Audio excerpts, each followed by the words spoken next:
जैसे आज ये वोटिंग हुई और हमें लगता है और आपको भी लगता है और मान भी रहे हैं लोग कि गठबंधन की सरकार। अरे यार तुम फिर वही बात करते हो यार, मुझको भी लगता है, तुमको भी लगता है, इसको भी लगता है। अरे जो आपको लगता है इसको थोड़ी लगता है। आपको क्या लगता है? आपको क्या? जिंदाबाद। ये हंगामा हंगामा हंगामा जनता पार्टी। बेरोजगारी का इस क्षेत्र में कोई मुद्दा नहीं था। बेरोजगार तो कुछ राजनेता हो गए थे, वो बेरोजगार है इसलिए जो है वो अपनी आवाज उठा रहे थे बेरोजगारी का। बेरोजगार नेता हो गए थे, उनको रोजगार दिला रहे हैं किसान और ये तमाम लोग।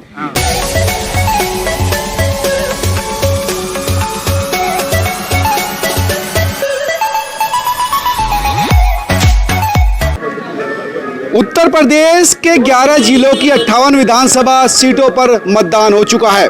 मतदान के बाद लोग आ रहे हैं, निकल रहे हैं, उनसे पूछेंगे कि मतदान के दौरान उनके दिमाग में क्या रहा, क्या स्थिति रही, उनका क्या कहना है। क्या नाम है आपका? डॉक्टर राकेश गिरी। राकेश जी, मतदान हो चुका है, आपने मतदान किया, तो क्या मुद्दे यहाँ पर रहे? अगर पश्चिम उत्तर प्रदेश की बात करें तो क्या मुद्दे रहे जिनको लेकर लोगों ने वोटिंग की? सबसे मेरा मानना है कि सबसे बड़ा मुद्दा रहा है जो भारतवर्ष के अंदर या प्रदेश के अंदर जो गुंडा राज था, माफिया राज था, जो है भ्रष्टाचार था, उस पे जो है जो हमारी बहन बेटियों की जो अस्मिता खतरे में थी वो उसका बचाव हुआ है, भ्रष्टाचार खत्म हुआ है, जो खनन था उसका वो बंद हुआ है। तो इन सारे मुद्दों पे जो है हमने चुनाव लड़ा है और हम जो है विजय की ओर अग्रसर है। अच्छा, सरकार के काम से सहमत है आप? क्या नाम है आपका? आपका क्या कहना है? रविंद्र चौधरी, राष्ट्रीय अध्यक्ष चौधरी चरण सिंह सेना। तो मुद्दा तो यहाँ पे देखो किसान का है, बेरोजगार युवा का है, शिक्षा और जो ये और तरह के जो मुद्दे हैं उन पे हैं। तो सबसे ज़्यादा मेन मुद्दा जो यहाँ पे किसान का और आंदोलन का मुद्दा था यहाँ पे, और बेरोजगारी का मुद्दा है, तो उसी पे यहाँ पे वोट हुआ है। अच्छा, तो बेरोजगारी एक मुख्य मुद्दा था। बेरोजगारी भी था और सब मुद्दे तो सारे ही थे, सारे खतरनाक थे। ठीक है, खतरनाक की टल गई आज। अच्छा, हाँ, शांतिपूर्वक मतदान हो गया है। हाँ, शांतिपूर्ण हुआ। जाती रही भी। क्या मुख्य मुद्दा था यहाँ पर? क्या नाम आपका? गोस्वामी, डीपी गिरी, कर्नावल, जयंत जी का सिपाही। आप अरे यार पॉलिटिकल बात में सिर्फ पॉलिटिकल बात ही तो कर रही। नहीं समझिए बात। पॉलिटिकल बात ही तो हम मुद्दे पे बात करेंगे। आप सिपाही किसी के भी हो, बात सिपाही की मुद्दा क्या था इसे ये बताइए। हुआ है मजदूरों का और किसानों के हित में हुआ है, मजदूर और किसानों के हित में हुआ है और बेरोजगारों के हित में हुआ। और जब हित की बात करते हैं तो कहीं ना कहीं पॉलिटिशियन का मामला तो आता ही है, कहीं ना कहीं राजनीति की बात तो आती है। और जो आदमी वोट करता है वो राजनीति से कहीं ना कहीं प्रेरित तो है ही, तो क्यों नहीं? हर वोटर राजनीति से प्रेरित थोड़ी है। अगर हर वोटर राजनीति से प्रेरित होगा तो फिर लोकतांत्रिक व्यवस्था कहाँ रह जाएगी? प्रजातंत्र राज्य में अगर आप मेरे से प्रश्न कर रहे हो, ये भी तो राजनीति है। आप मेरे से ये भी तो राजनीति कर रहे हो कि अब मान लीजिए जो आप वोट करके आए हो, आप पत्रकार बंधु, वोट तो आपने भी किया होगा और मैं समझता हूँ जिसका भी किया है कहना ठीक है साहब का, तो वो पॉलिटिशियन तो हुआ ही, राजनीति तो कर ही रहा है। आपके दिमाग में मुद्दे क्या थे यार, वो बात करिए। मेरे में तो मुद्दे सीधे सीधे। मैंने तो 5 साल 7 महीने 14 दिन तपस्या की थी राष्ट्रीय बेरोजगार मंच के बैनर से, और तपस्या कौन से सन में करी? कौन से सन में करी थी? 13 मई सन 2013 से लगातार की थी। उस समय किसकी सरकार थी? अब रे भाई, मान्यवर गठबंधन की थी। तो फिर उस समय बेरोजगारी उस समय बंद थी। देश में भारत की सरकार थी, भारत सरकार थी। भारत कांग्रेस मोदी जी की सरकार थी। 2013 में तो कांग्रेस की थी, लेकिन मोदी जी की भी आई। मैंने वहां बैठे यार राजनीति मत करो आप। मुख्य मुद्दा बेरोजगारी है इस समय जो नहीं, वास्तव में बेरोजगारी मुद्दा ही नहीं है। सबसे ज्यादा जो रोजगार देने का काम जो है वो भारतीय जनता पार्टी ने किया। हमने जो है 5 लाख युवाओं को जो है रोजगार दिए हैं। और हमारे रोजगार दिखता नहीं है, आप कहते 5 लाख दिया, कोई रोजगार में ज्यादा दिखता नहीं। अरे शिक्षक भर्ती हुई है जिसमें जो है 1.5 लाख के करीब भर्तियां हुई हैं। 40,000 एक बार में हुई हैं और उसके 60,000 एक बार भर्तियां हुई हैं। उसके बाद जो है पुलिस में जो है भर्तियां हुई हैं। तो हमने कुल मिला के जो है 5 लाख भर्तियां दी हैं। और हमने भ्रष्टाचार, गुंडागर्दी भ्रष्टाचार खत्म कर दिया। कुछ युवा भी हैं उनसे भाई ये बताओ रोजगार को लेकर क्या सीन है? रोजगार की तो मैं बता दूंगा, कर्नावल क्षेत्र ऐसा है, हमारे यहाँ गांव में वॉलीबॉल के 6 लड़के नेशनल प्लेयर हैं, गोल्ड मेडलिस्ट में है, जो 5 साल से मेडल गले में लटकाए आंडे, कहीं रोजगार नहीं है। रोजगार को लेकर लोग असंतुष्ट हैं। हमारे टाइम में पुलिस में सबसे ज्यादा भर्तियां जो है बागपत लोकसभा क्षेत्र से हुई हैं और उसके कारण से जो है बागपत पिछले लोकसभा चुनाव में जो है 2019 में हमने जो है लोकसभा चुनाव भी जीता है और वो इसी बात का प्रमाण था कि बागपत लोकसभा में जो है पुलिस भर्तियां हुई हैं और वहां से जो है भारतीय साफ सुथरी भर्ती हुई है, इनका कहना है कि जो भर्ती हुई है साफ सुथरी हुई है, भ्रष्टाचार अगर नहीं हुआ। भर्ती होती तो बच्चे बेरोजगार थोड़ा अनते। अगर भर्ती होती तो बच्चे बेरोजगार क्या थोड़ा कहेंगे, क्या अनते। नाम आपका? कविंदर है भाई। हाँ कविंदर बताइए क्या क्या क्या, क्या कहना चाहते हैं? भाई आना होता कुछ भी, अच्छा बस हम तो वैसे ही हैं भाई। मतलब हाँ बताइए। भाई 2 करोड़ भर्ती देने का वादा कर रहा था मोदी ने और अच्छा रास्ता दे दीजिए, आइए निकाल रास्ता निकाल दीजिए। नहीं निकाल दीजिए, रास्ता दे दीजिए आराम से। रुको दो आराम से निकल दीजिए। आइए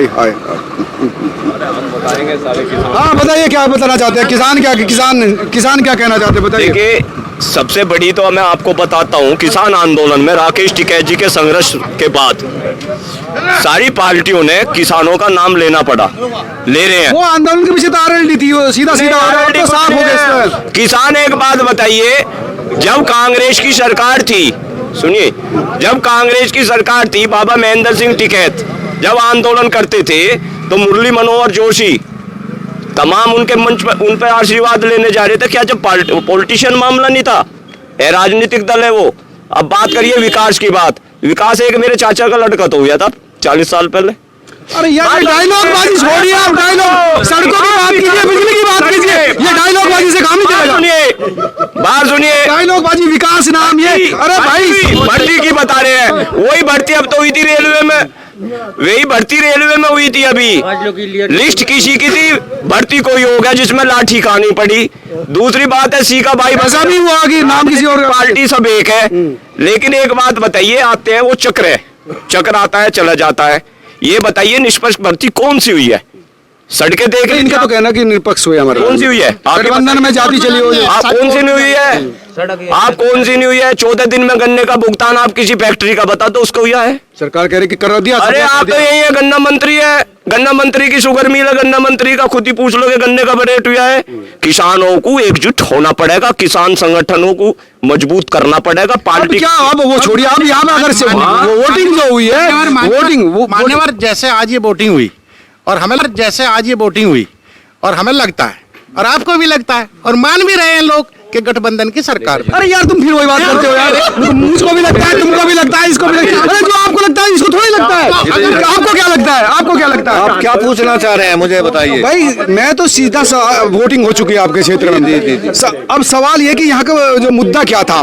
मुद्दा बेरोजगारी का निकल के सामने आ रहा है। बेरोजगारी का इस क्षेत्र में कोई मुद्दा नहीं था। बेरोजगार तो कुछ राजनेता हो गए थे, वो बेरोजगार है, इसलिए जो है वो अपनी आवाज उठा रहे थे बेरोजगारी का। बेरोजगार नेता हो गए थे, उनको रोजगार दिला रहे हैं किसान और ये तमाम लोग। अरे आंदोलन भी तो हुआ था, गुजरात में आंदोलन हुआ था। खुद नरेंद्र मोदी जी वहाँ के मुख्यमंत्री थे, उन्होंने कहा था एमएसपी बननी चाहिए। वो एमएसपी अब बता दो कहाँ है? कहाँ है वो एमएसपी? बताइए आप। इन्होंने अब लाए हैं ये, उसमें विश्वविद्यालय की बात करिए घोषणा पत्र में। एमएसपी का जहाँ तक जिक्र है, अगर एमएसपी आ गई तो हम पश्चिमी उत्तर प्रदेश के किसान हैं, हमारा तो सत्यानाश हो जाएगा। हमें एमएसपी नहीं चाहिए, हमारा तो आपको नहीं चाहिए, तमाम दूसरे किसानों को तो चाहिए। किसी को नहीं चाहिए। आपको चाहिए? नहीं, एमएसपी क्या करते हैं? एमएसपी चाहिए क्या आपको? एमएसपी सब एमएसपी आप धान नहीं बोलते हो, आपको गन्ना नहीं, कोई धान नहीं, और तो खाने लायक आप गेहूं बताइए। अब इनसे पूछते हैं, यूथ है, क्या नाम है आपका बताइए। मेरा नाम कमलदीप चौधरी है। एक बार नेताजी की जानकारी के लिए बता दूं कि गन्ना जो है, गन्ने पे एमएसपी नहीं होता। गन्ने पे जो है, गन्ने पे जो सेंट्रल गवर्नमेंट है वो एफआरपी तय करती है और स्टेट जो है एसएपी तय करता है। इन्हें इन जानकारी का ही अभाव है। दूसरी बात, पत्रकार बंधु आपसे एक निवेदन है, यदि कहीं विकास भाई साहब मिल जा तो वह हमें भी बता दिए।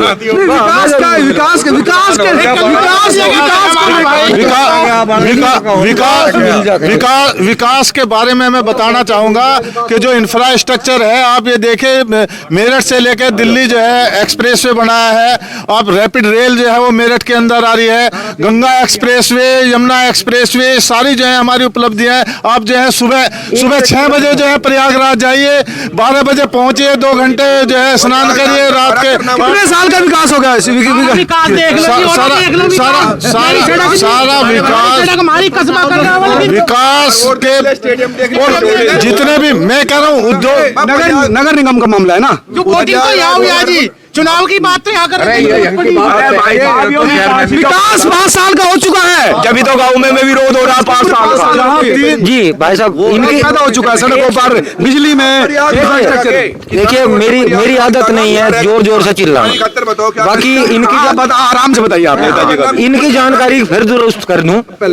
जो ये जो है आपने कहा कि इंफ्रास्ट्रक्चर खड़ा किया है, यदि इसको जो है इकोनॉमिक तरीके से देखा जाए तो ये जो है ये केवल सरकार ने टेंडर जारी किया है, प्राइवेट कंपनी ने सड़क बनाई है, वो अपना टोल वसूल कर लेगी, जाना हमारी जेब से है। सड़कें बेच दी हैं, सड़कें बेच दी, सड़कें कोई नहीं बेची, ऐसे बेची जाती तो जो है कोई भी बनवा दे सड़क तो अपना उससे वसूल कर लिया करे। मेरा कहना यह है, चुनाव पूरा हो चुका है और चुनाव में भारतीय जनता पार्टी की विजय हो चुकी है।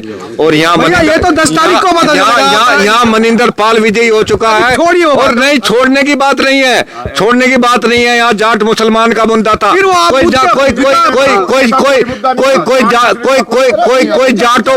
जाटों पे इस्लाम को बढ़ावा देने का ठेका नहीं था। जो समझदार जाट थे उन्होंने जो है भाजपा को वोट दिया, विकास को वोट दिया, और यहाँ भारतीय जनता पार्टी जीत रही है। यही तो आपका जो है वो है, यहाँ भाजपा जीत रही है, कर्नाटक में जीत रही है और सब जगह जीत रही है। देश की भारत सरकार अगर कोई योजना तय कर लेती, कोई पैमाना तय कर लेती, तो आज यहाँ का मजदूर और यहाँ का किसान दुखी ना होता। अलग रख के बात नहीं, रोजगार की व्यवस्था भारत सरकार कोई नहीं होगा। किसान की बात क्यों नहीं हो रही, युवाओं की बात ऐसा क्यों हो रहा है? कुछ नहीं हो रहा, क्यों हो रहा है? आपसे एक बात बताइए, ये पहले हमने विकास किया, आप ये बताएं जितने केंद्र सरकार ने अपोलो टेक्निक कॉलेज जसड़ में भी दिया है, आज तक उसमें ना कोई नियुक्ति है ना वो चालू है। जितने भी कॉलेज हैं, कोई चालू शिक्षा के क्षेत्र में भारतीय जनता पार्टी ने कोई काम किया हो तो ये बताएं। युवा जो है रोजगार चाहता है यहाँ का, किसान जो है अपना कर्ज माफ चाहता है यहाँ का। किसानों के लिए एक चीज बताई इन्होंने, एमएसपी, नेताजी कहते एमएसपी लागू होने से किसानों को जो है दोहरा लाभ होगा। बीजेपी जो है उसे करना नहीं चाहती, क्योंकि खुद नरेंद्र मोदी जी की मांग थी। इन्होंने, आप ये बताइए, किसान कितने दिन धरने में बैठ रहा है? ऐसी बात नहीं, किसान जो है इस मुद्दे पर वोट दे रहा है। किसानों के कितने शहीद हुए आज तक, एक चीज बताए हमारे नरेंद्र मोदी जी ने कितने आंसू बहाए हैं। बहुत बढ़िया। किसानों को लेकर जो है सरकार संवेदनशील नहीं है। किसान की मौत हुई है बॉर्डर पे बैठ रहे, जब बात मानी तो उस समय मानी जब चुनाव सर पर आ गए। किसानों के विषय में मैं कहना चाहूंगा, भारतीय जनता पार्टी ने पिछला जो मायावती और अखिलेश के टाइम का गन्ने का बकाया था वो सारा पेमेंट करा, अधिक करा, और अब जो है पूर्ण पेमेंट हमने करा। दूसरी बात, युवाओं के रोजगार के लिए सलावा में मेजर ध्यानचंद यूनिवर्सिटी बना करके भारतीय जनता पार्टी ने ऐतिहासिक काम किया है। युवा जिनको ट्रैक नहीं वो होते थे, जो है नसीब नहीं होते थे, आज युवा बात कर रहे हैं, ये कह रहे हैं कि 1000 करोड़ रुपए की यूनिवर्सिटी बना दी है मेरठ में। यूनिवर्सिटी में जो बच्चे गांव के गोल्ड मेडल लिए आन रहे 5 साल से, उनको भी कोई नौकरी मिल गई। ये 6 बच्चे हैं गांव के ग्राउंड के, वॉलीबॉल की एकेडमी चल रही है मेरे गांव में। पता है डॉक्टर साहब कहाँ भेजा है? गए थे सेना की। नहीं, उन्हें भेजिए जो मैं बताऊंगा, सेना की तो हमारे डिस्ट्रिक्ट में ही है। वो पैसा तो इतने करोड़ रुपए अपने डिस्ट्रिक्ट में ही आया। आप यूं कह रहे भाजपा विकास नहीं करी, इतना बड़ा रकम जो है आपके प्रदेश में, आपके जिले में, आपकी तहसील में भेज दिया। वे तो 5 ईंट लगी रही बात, इनका विकास होगा। गोरखपुर में चिलम ढूंढेगा अपनी जगह भांग की। क्या कहेंगे बोले, क्या कहेंगे? यूनिवर्सिटी बनी है, उसका फायदा तो क्षेत्र के लोगों को होगा। यूनिवर्सिटी बना, स्पोर्ट में अपने आप में एक यूनिक नहीं, नेताजी को खेलना है, नेताजी को खेलना, हमें तो खेलना नहीं, नेताजी को खेलना। और भाई इनका खेल खत्म हो गया, ये कह रहे खत्म होने की। नहीं, हमने तो शुरू किया, स्टेडियम बनवा रहे हैं हम। मैं तो नंबर 1 स्टेडियम और उस पर नंबर 1 आ गया हूँ। इतने बार तो नहीं, इतने ये बजट थे, फार्म दिल्ली पुलिस थे भी और एयरफोर्स थे भी अनु बता कहाँ 2 साल थे और 2 साल से भर्ती नहीं आ रही है। अरे नहीं, वहाँ तो मेरा भी नंबर आगा जी, बढ़ा के नहीं पाए खोलने कूदने वाले, तो इसलिए भारतीय जनता पार्टी जीती है। रब का सबको भर देगी भाई। मैंने दरबार की जीत बता रहे ना, छोड़ो वो जीत की बात नहीं कर रहा, हम मुद्दों की बात कर रहे हैं। हम मुद्दों की बात कर रहे हैं। हाँ भाई, मुद्दे क्या थे? वोट कर दिया? वोट कर दिया। क्या मुद्दे क्या थे इस क्षेत्र की अगर बात करें? मुझे कोई जानकारी नहीं है। वोट फिर वोट कैसे कर दिया? फिर वोट कैसे किया? वोट तो कर दी पर मुझे जानकारी नहीं है। हमारे बड़े खड़े बता देंगे अपने आप। बड़ों के हिसाब से यूथ वोट कर रहा है। ठीक है, ठीक है। यो देख लियो, कर्नाटक जीत गए, प्रदेश जीत गए और सब जगह आप जीत गए। भारतीय जनता पार्टी जिंदाबाद। ये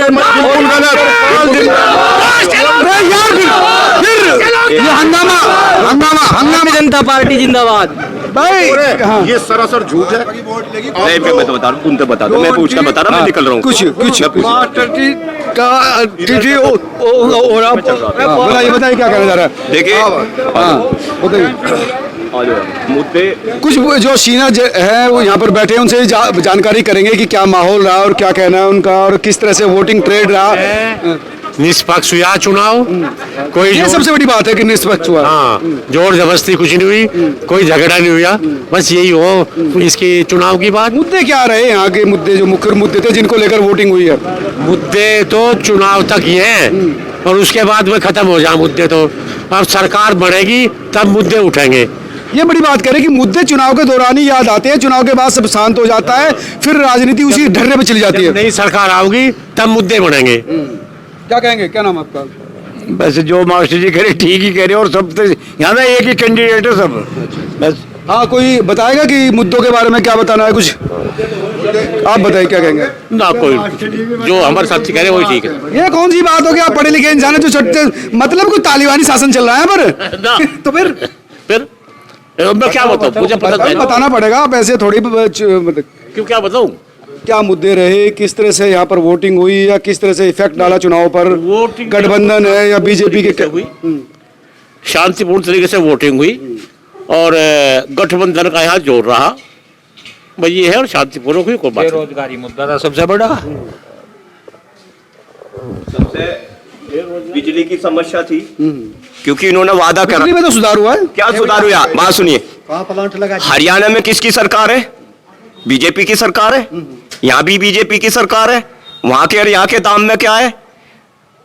जो हमारा युवाओं का जो इन्होंने धोखा दिया है, इस सरकार से इनका विश्वास उठ गया। तीसरा है, किसानों का भी इनसे विश्वास उठ गया। तो ये मुद्दे ही तो है सारे भाई। बिजली का है, सड़क का, ये तो उनका मुख्य मुद्दा है कि हमने विकास किया। पहले जितनी ड्यूरेशन रहती थी बिजली की, उसमें काफी बढ़ोतरी हुई है। क्या बढ़ोतरी? वे तो अखिलेश के जमाने में वे लग गए थे। आप ये देखे कितनी बड़ी आज बिजली के, एक किसान छोटा किसान है तो आज उसकी कमर तोड़ ली। दुगने हो गए, बिलों के रेट बढ़ गए। हाँ, बहुत रेट बढ़ गए। मतलब एक आम आदमी जो है बिलों का भुगतान नहीं कर सकता। जहाँ तक बिजली का सवाल है, बिजली में तो बसपा और सपा जो बिजली में काम करा, वो इन्होंने क्या नाम है, बसपा और सपा का ज्यादा योगदान रहा। भाजपा ने तो कोई बिजली घर नया लगाया हो, बड़ा छोटा, छोटे बिजली घर तो बसपा के शासन में लगे और बड़े सपा के शासन में लगे। तो बिजली की व्यवस्था तो उन दोनों सरकारों ने सुधारी, भाजपा का तो कोई रोल नहीं। जो उनका कहना है कि बिजली को लेकर जो पहले ड्यूरेशन कम रहती थी, बिजली जाती थी, पता नहीं था कब आए। अब बिजली को लेकर 16-15 घंटे बसपा ने जिस अपने कार्यकाल में छोटे बिजली घर लगाए थे, तब से ये समस्या खत्म हो गई थी। फिर सपा में आने के बाद वो बिल्कुल ही खत्म हो गई थी। क्या नाम आपका? क्या कहेंगे भाई? हम तो यही कहेंगे कि सबसे बड़ी बात तो ये है कि मुद्दे जहाँ तक बात है सब लोग बता ही रहे, हम भी वही बताएंगे। एक तो सरकार ने असमानता की है समाज में, उसके प्रति लोगों में रोष है। दूसरा है कि पब्लिक में भी जातिवाद और धार्मिक उन्माद फैलाने का प्रयास किया है। हम लोगों ने तो भाईचारे के हिसाब से हम भाईचारा चाहते हैं, और जो है महंगाई और बेरोजगारी, ये हमारे मुद्दे हैं। जैसे अभी हमारे एक क्या कहेंगे आप? वो युवा लड़का। हाँ बताइए, कुछ कहना चाहते हैं? आ जाइए। क्या नाम है आपका? क्या नाम है? क्या कहना चाहते हैं? बताइए। आयुष, बताइए। आरएलडी आएगी 10 में। अरे आरएलडी क्यों आएगी यार, क्या वजह क्या थी कि आरएलडी आएगी? बीजेपी का यहाँ से विधायक था, 5 साल कार्यकाल रहा है, केंद्र में भी सरकार है, डबल इंजन की सरकार है, आप आरएलडी क्यों ला रहे हैं? सर एक बात बताओ, एम्प्लॉयमेंट तो गया है ना, 12 लाख तो जो जॉब्स खाली हैं जो वैसे आर्मी में, वो भी तो नहीं है, वो भी तो ना इन्होंने रोजगारी को लेकर असंतोष है। बिल्कुल। और दूसरा मुद्दा क्या है? और कोरोना में देख लो आप, जो बॉडीज मिली हैं वो यहाँ यूपी के आदमी की बॉडीज बंगाल में वहाँ गंगा में मिली है भाई भी। यहाँ के जो ऑक्सीजन सिलेंडर्स थे वो खत्म हो गए हैं। वैसे तो बहुत वो कह रहे थे कि हमारे पास तो इतना सब है, कोरोना को लेकर ठीक व्यवस्था नहीं रही, कुछ भी नहीं रही। इससे अच्छा तो दिल्ली वाले अरविंद केजरीवाल नहीं करती, कम से कम वहाँ बिजली 199 के आसपास यूनिट्स तो फ्री रहती हैं, यहाँ तो ऐसा कुछ है ही नहीं। ये भी कर रहे हैं, अब ये कह रहे हैं कि आप बिल हाफ कर रहे हैं, गठबंधन वाले कह रहे हैं, गठबंधन का कहना है कि 300 यूनिट तक बिजली फ्री करी जाएगी। तो है, करा थोड़ा है। तो ये तमाम मुद्दे थे सिवाल खास और पश्चिम उत्तर प्रदेश के, क्योंकि सिवाल खास के साथ साथ पश्चिम उत्तर प्रदेश की जो 58 सीटें हैं वो कमावेश इसी तरह के मुद्दे वहाँ सभी के हैं। हालांकि सबसे मुख्य बात जो रही है कि पूरा चुनाव शांति पूर्वक निपट गया, किसी तरह से कहीं कोई बड़ी घटना सामने नहीं आई। कर्नावल से कैमरा सहयोगी दीपक शर्मा के साथ मनोज शर्मा।